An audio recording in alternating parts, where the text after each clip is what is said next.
अभिजित दिपके यांनी मनोज जरांगेच्या आंदोलनाला आम्ही पाठिंबा देऊ आणि सहभागी व्हावं असं म्हणतात. तुम्ही कसं बघताय? नाही, अभिजित दिपके हे खरं तर सोशल मीडिया पार्टी आहे.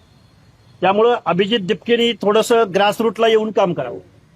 आम्ही गेली 20 वर्ष झालं या महाराष्ट्रामध्ये सर्वसामान्य माणसामध्ये मिसळायचा प्रयत्न करतोय. तुम्ही धर्मेंद्र प्रधान याचा राजीनामा घेतला, तुम्ही जे आंदोलन उभं केलं, मी तुमचं एका सर्टन लिमिट पर्यंत अभिनंदन करेन.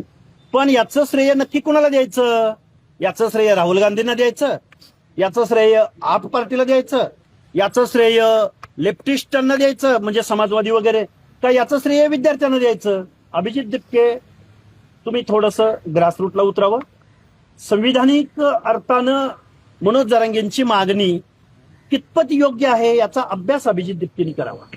त्यामुळं नुसतं स्टंटबाजीसाठी आणि प्रसिद्धीसाठी जर अभिजित दिपके अशा पद्धतीचं काही अभ्यास न करता जर काय असा पाठिंबा देत असतील, तर ओबीसीचं काय होणार आहे याच्यावरही अभिजित दिपकेनी थोडासा अभ्यास करावा असं माझं मत आहे.